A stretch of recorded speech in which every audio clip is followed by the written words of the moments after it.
So, great pleasure to be here. I'm going to talk about design, but I'm going to talk about design from a strategic perspective.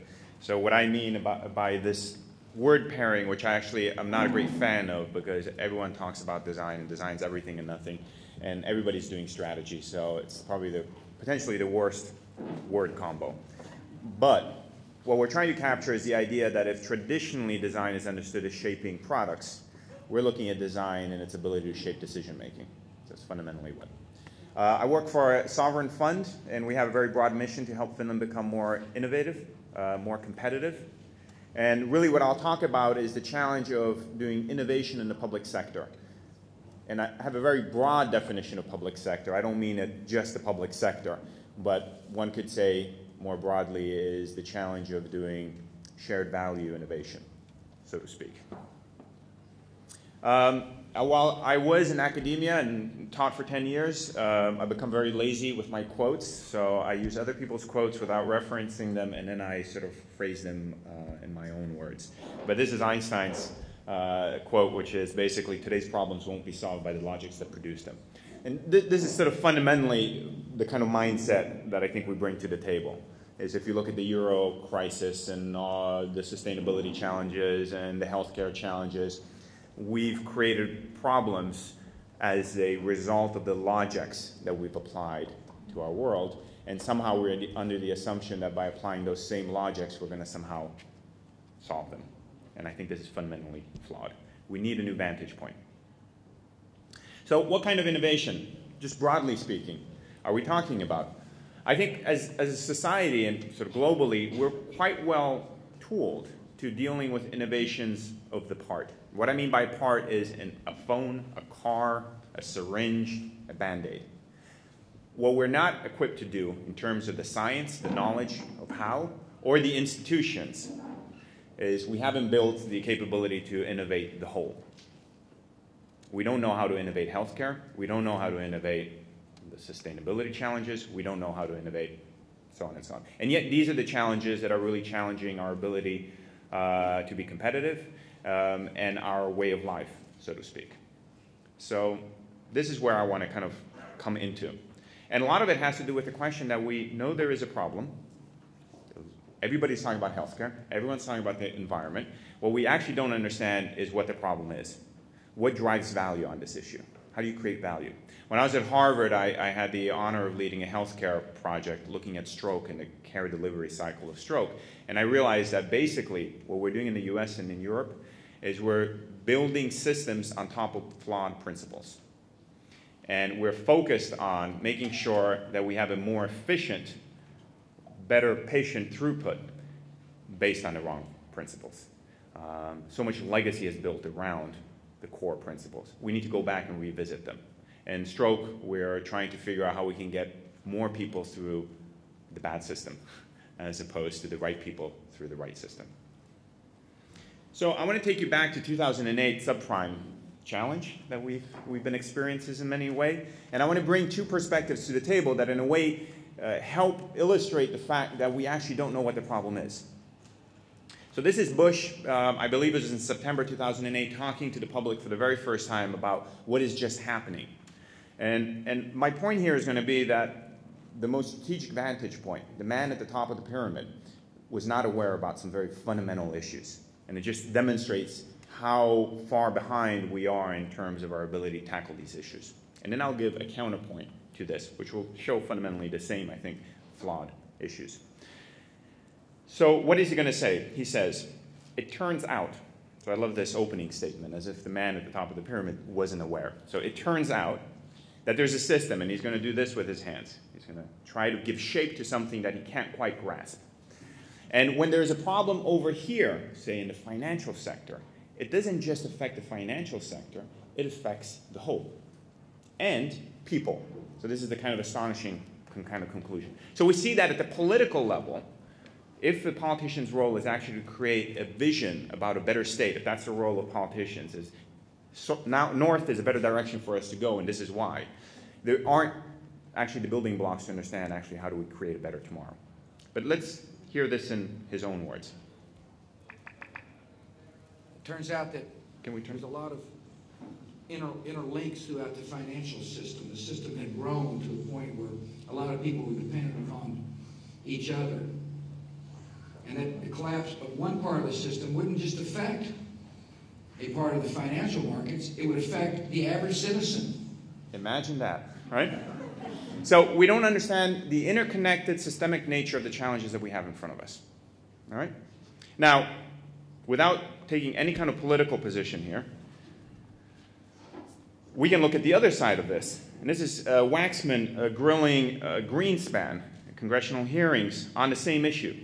And certainly Greenspan was considered by everybody at the time to be a monetary genius. So it's not really a question of what your aptitude was for this stuff, right?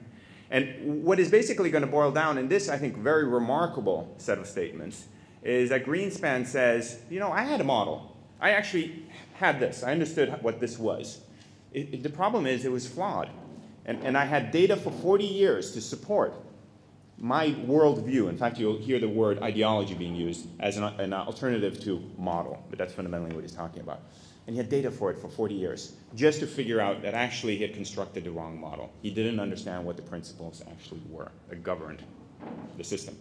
So let's hear this in his own words. He found a flaw in the reality. A flaw in the model that I perceive is the critical functioning structure that defines how the world works, so to speak. In other words, you found that your view of the world, your ideology was not right. It was not working. Precisely. No, that's precisely the reason I was shocked, because I've been going for 40 years or more with very considerable evidence that it was working exceptionally well. So I think, you know, whether it's from an expert position or from a political perspective, we don't understand how value is created. And this is really difficult when you're talking about innovating the whole. Right? And I think actually there's a kind of a little bit of a warning in Greenspan's statement, which I find really remarkable. I'm actually surprised not more wasn't done about what he just said there. Is the fact that as people were smart, and the danger of being smart is you can rationalize anything. Okay, so what are we fundamentally talking about then? I'm going to take these and bring you back to 1950s to a story that takes us to Denmark in a small town. This is a municipality that was very worried that in the past year, no one was coming to the municipal swimming facility anymore. Why is it? Why aren't our citizens using our municipal swimming pool? So they decided to go to look at the building and see what the problem was. And they visited the building and they realized, oh my God, the windows are broken, the plumbing's not working, right? It's in dire condition. And it was clear to the stakeholders, the decision makers, that they needed a new building. So they hired an architect. And the architect came to city council a few weeks later, and everybody in a meeting kind of like this was anticipating, well, what will the new strategy, the new scheme look like? What will the new building proposal look like? And what the architect did was actually flash the bus schedule and said, you're absolutely right. The building's in poor condition, but the problem is in your bus schedule. You changed the public bus schedule last year not to coincide with open hours. Right? So the problem was more fundamental, was that people just couldn't get to the building. It wasn't the status of the building. And this is fundamentally the problem is, when we talk about innovating the whole, we have lots of problems. Everybody knows healthcare is riddled with challenges. The bigger challenge is understanding how they're connected to each other. So we talk about at the fund, we need to understand what is the architecture of the problem.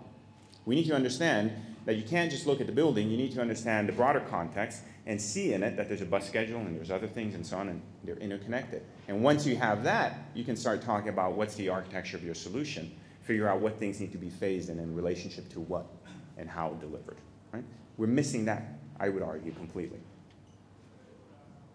So I draw a very simple kind of funnel, as you can see, which basically tries to capture the idea of sort of a decision-making in time. Right?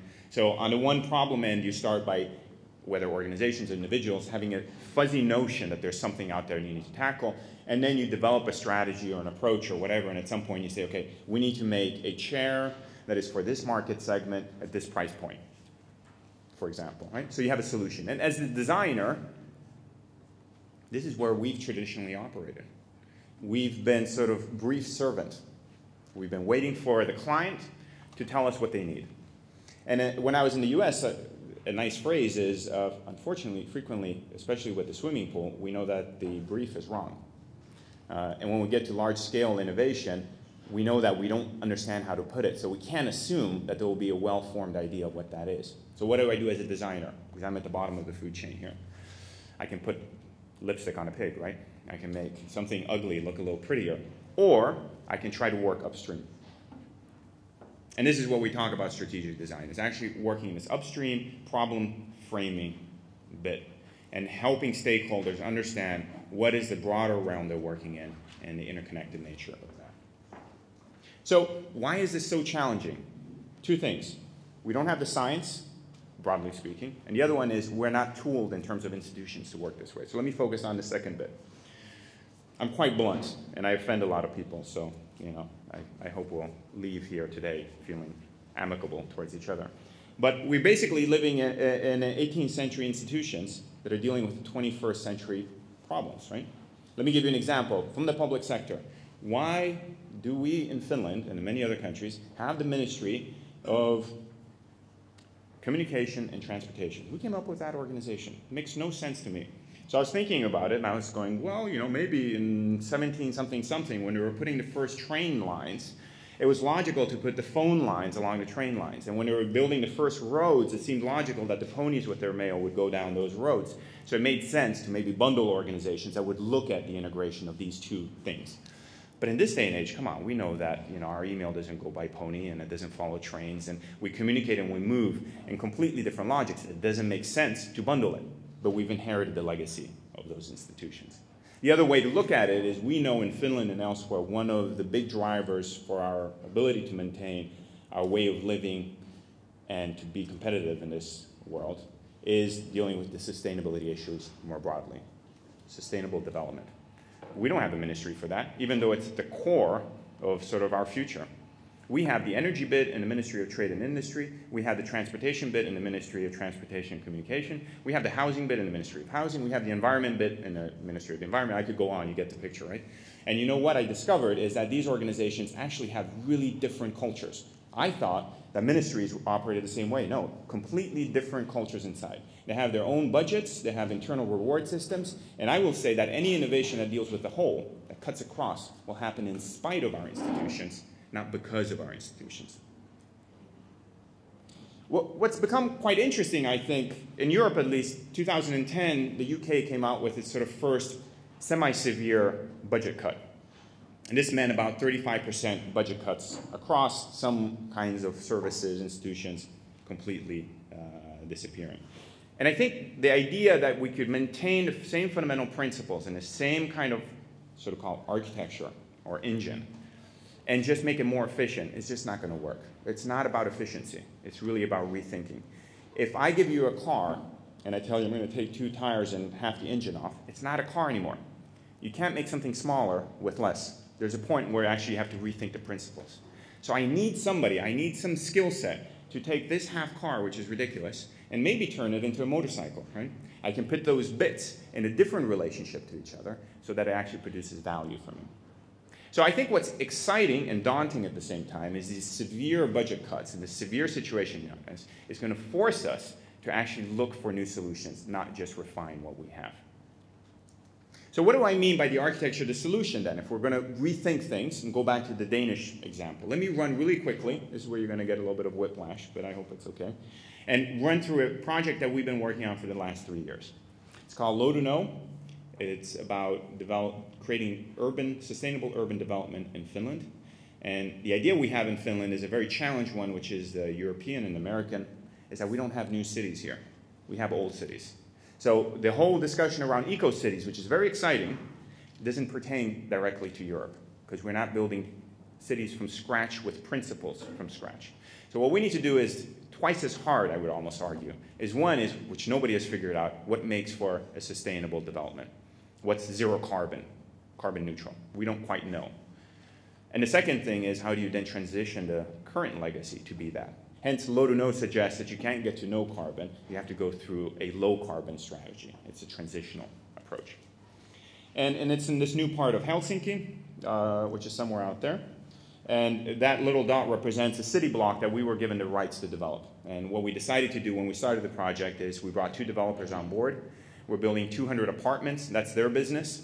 And our business was to develop our own headquarters and together to frame a new way of thinking about development in Finland. And we know that this issue is an integrated problem, right? It's about architecture, yes, because we're doing buildings. But it's also about energy, because we're dealing with carbon footprint. It's also about planning. So let me just stop right there and just point out an obvious thing, but just to be really explicit about it.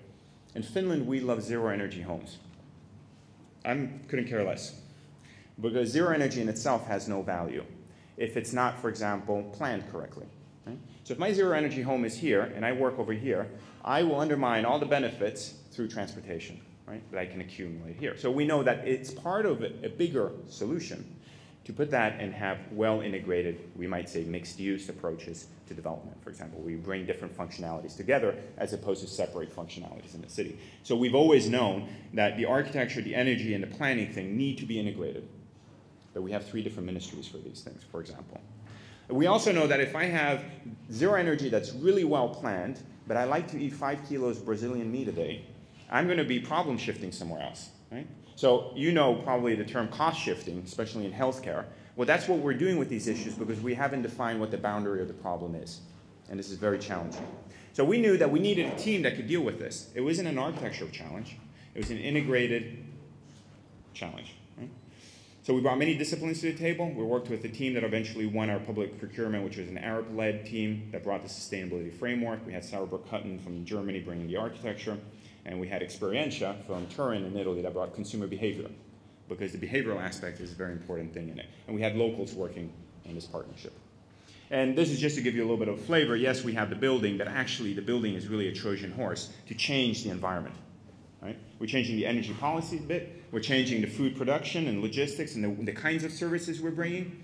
It makes no sense to do one thing on one hand and do the opposite on the other side. If we look at the investment community, terms like impact investment have been emerging because people are recognizing that if I'm pro-peace in the activities that I do, it doesn't make sense for me to invest my endowment in weapons, right? So we want to align those kinds of things.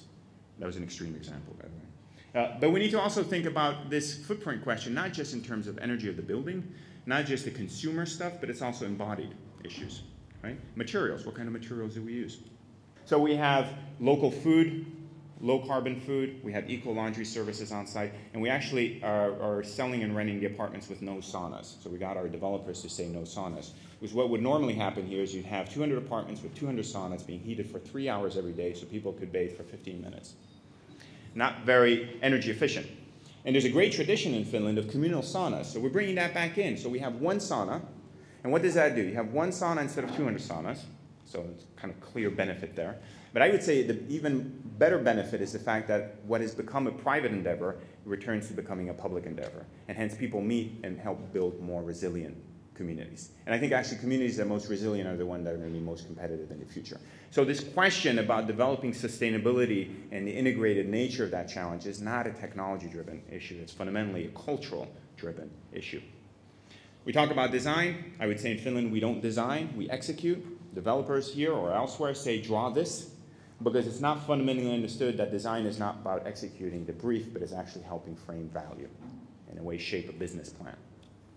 Integrated teams is a challenge. We love to talk about interdisciplinary, but what is when you bring different kinds of people and put them in different roles? Architects lead these projects, but what if the architect is consultant to somebody else?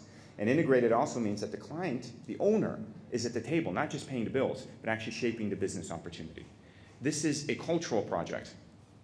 Working with citizens, co-creation. I get a lot of flack for this from the design community. What do you mean? Citizens are going to design their own apartments? They don't need architects? I'm like, no. We want a better informed set of understandings so that actually we can then execute the right kind of questions. We'll always need professionals. The same way you go to the doctor and you have a discussion and it leads them to understand that the rash you have may have been due to a family illness or a death in the family. When you talk about things, you have a better understanding. But I'll guarantee you that when it comes to time for surgery, you'll have the professional in the room, not the average citizen. Right? So co-creation, very new challenges the way that we do this stuff. Investment partnerships, we need to think very differently. I'll just mention, what if sustainable development actually created better health? Should the health authorities be investing in development? Because it's part of their preventive strategy now. There's a lot of unwitting beneficiaries of these new investment holes that we need to, in a way, bring to the table.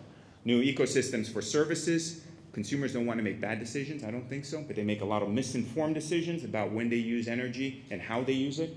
You could have real-time pricing, real-time carbon associated with that. New devices, new services. And this, which I want to kind of end in before I go to my concluding comments, is going back to the cultural aspect.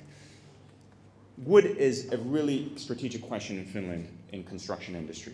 But we haven't been able to build large-scale constructions in Finland out of wood because of fire regulation. So it's a very concrete intensive. Concrete intensive means there's a lot of energy being used to make that material.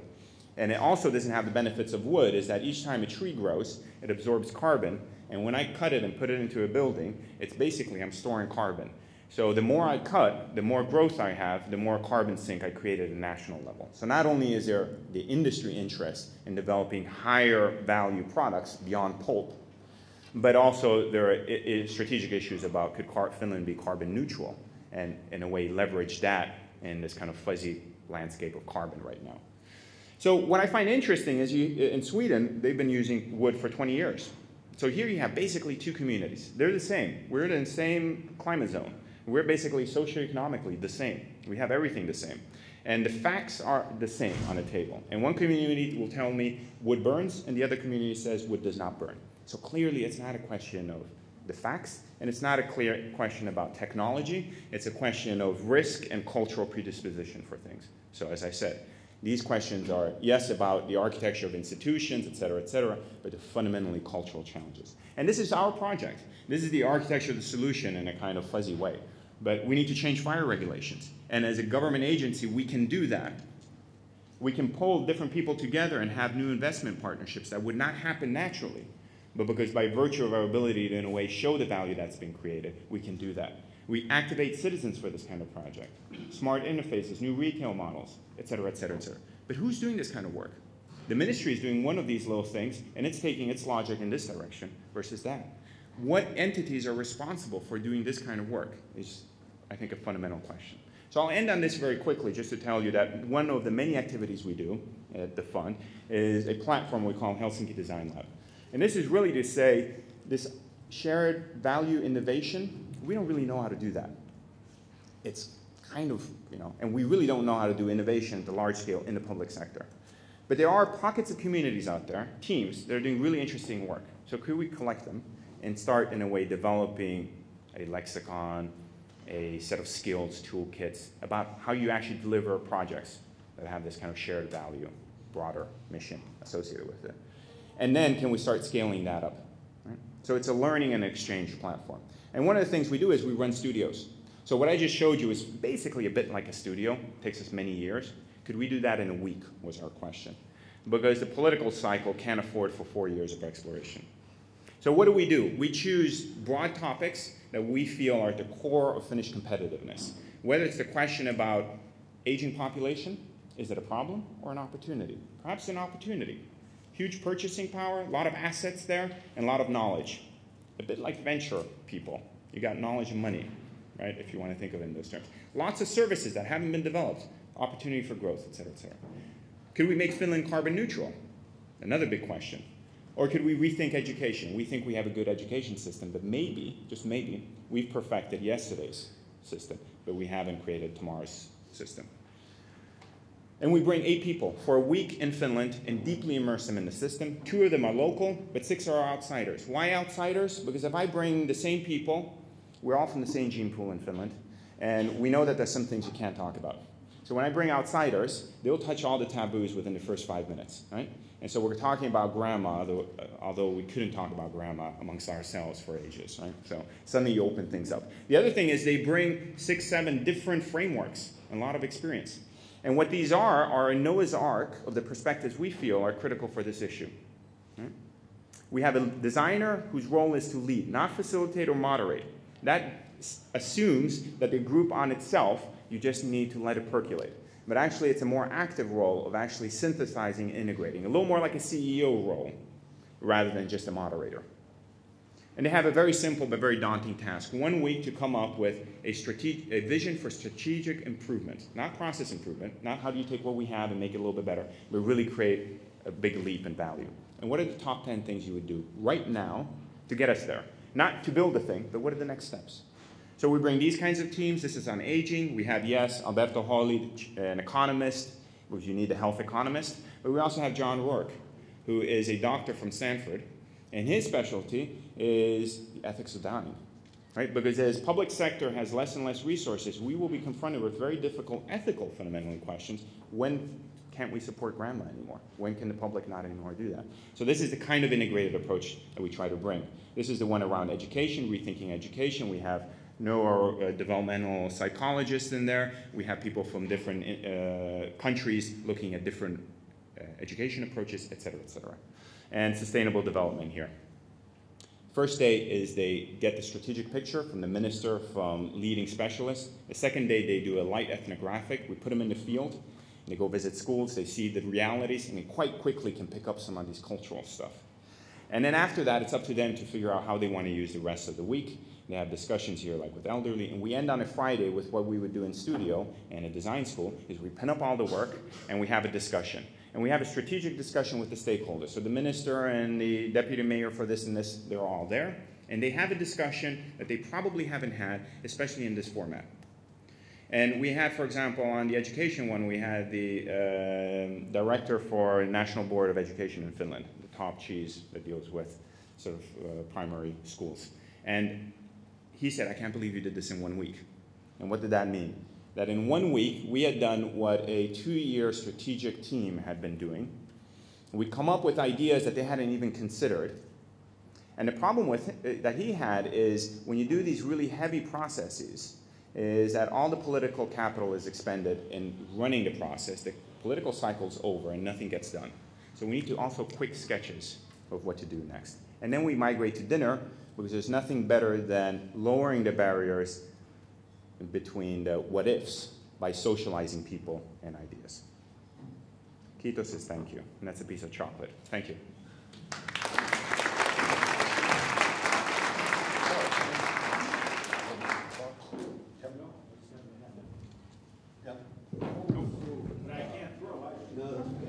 Am I going to get punched? No. Not yet. So, question? Thoughts? Complaints? I'm really fond of complaints. No, it's really interesting, the design. I mean, this is our kind of our first design talk, but linking it back to entrepreneurship, perhaps. Nice catch. Thanks. Hello, Dorothy Ringer, University of Oxford. So once you finished your studio, what happens? How do you go about implementing the new vision? That's a very good question. We've done a first round of these, and maybe we had a semi-naive idea that if we could just frame the right issues, that people would get aha, and then they would start working on it. So it's not as direct. There's a lot of indirect benefit. And what we realize is actually there are surprising but very positive things that come back later. So aging, we worked with social services, for example, in Helsinki, and we had some people who didn't get design because I can't preach about it. At some point, you actually have to engage and have some emotional understanding about what's going on. And through this whole engagement, they realized that what they needed fundamentally was have a new capability drawn into their culture. So we set up a program called Design Exchange Program, which is placing designers in the public sector. So we don't think that these different ways of approach, bringing design, what I ultimately say would be as a leadership model to the public sector, can happen as a consultancy. There's no one there to buy it, and there is no budget line to buy design necessarily, et cetera. So bringing it in. So this was one of, we had lots of ideas about what we do with elderly services. They didn't materialize immediately, but suddenly the client became more enlightened. And this is something I struggled with a lot is, do we need better designers? I'm like, no, we actually need more enlightened clients. And so we've helped make that, and now they've hired to our program a designer to sit on their strategy team and is dealing with some of the elderly aging issues. So, and you have to be malleable and flexible to catch those opportunities. Like any successful, in a way, entrepreneur, you can't have a business plan that you rigidly stick to, but as opportunities come, adapt. One more? Over here in the corner. Nice. I have a question. One thing is not to find an answer. It's really a problem of getting the right question. And the way you're doing is the same way our design schools are also doing, moving down the line, finding out why they did the design. But also you have to ask questions that are not allowed. So I have a question for you. That's not allowed. Why, Go ahead. Why does people in Finland want to go to sauna all the time? I don't understand. Is that because you used to be freezing in the house and there was no heating? I simply don't understand it. I'll give you the short, very personal perspective on it. But anyhow, what's great about the sauna, and that's why I think it's interesting in the sustainability aspect, it's a great social equalizer. Right? And do we need to go into a room, let's say, things like that? I think so. I think it's good once in a while. You know, one of the things that I really believe in the kind of ultimately change work that we're trying to do is you got to disrupt patterns of behavior. That's fundamentally what you do, you know. So, for example, I'm thinking, ooh, should we make this important decision in the same room, in the same way that we've made all our other bad decisions? So I tend to, when I have something really important, I'll ask my team or the people I want to engage in, let's go for a cup of coffee. Because for them, who work in a kind of institution, that's not part of how you make decisions, right? So you disrupt it. So maybe the sauna question is not so much for us Finns, but it's for the non-Finns. That might be an interesting way of disrupting your pattern of behavior. Okay. Last one, Inge. Yeah, I decided to take a mic because it was close. I didn't have to catch. So thank you for the great speech. I think we have great designers in Finland and we have great engineers. Do you have an idea where we find the people who can close the deal? Because I'm looking for those people. I'm looking for them too. Okay. But I think it's really challenging, actually. No offense to anybody. There's tons of great designers. But for the most part, and I included myself in there, because I have a design background, I'm an architect, not tooled to do the work that we need to do. And there is, in a way, the danger of, you know, the Gartner hype curve. There's a lot of hype about design, and if we don't start actually delivering tangible change, people go like, oh, that was you remember that fad about design in the early whatevers? And it's really challenging to find people with that balance. So part of the program that we've set up to put people in the public sector is actually we need to start creating experience tracks for people to get out of all the good, but very limited design world. And actually get these communities, the public servants and designers, for example, not to look at each other in sort of opposition, but in a kind of synergistic way. My public servants look at my design colleagues and say, who are all those freaks in black? And my designers say, who are all those stiffs in suits, right? It's not a way to build culture. So we have a big project, and I think the academies, the academic institutions have a lot of work to do on this. Last quick comment, I know at Harvard I was doing a healthcare project, which was looking at stroke in an integrated manner, and I basically had, my chief medical officer was bringing, and I had a sort of business perspective on it, and so on and so on. We had it, and I go to my dean and I'd say, this is semi-fictitious. Look what we are doing. This is quite interesting. He's like, fantastic work, absolutely, but it's not design. And then my doctor colleague would go to medical school, say, oh, that's really interesting, but that's not medical work. And so in terms of even the promotion tracks and the incentives in-house, we can talk as much as we want about integrated approaches and one universities, but if these kind of basic things that we had at Harvard weren't in place, you got a culture working against it. Thank you. Great. Thanks.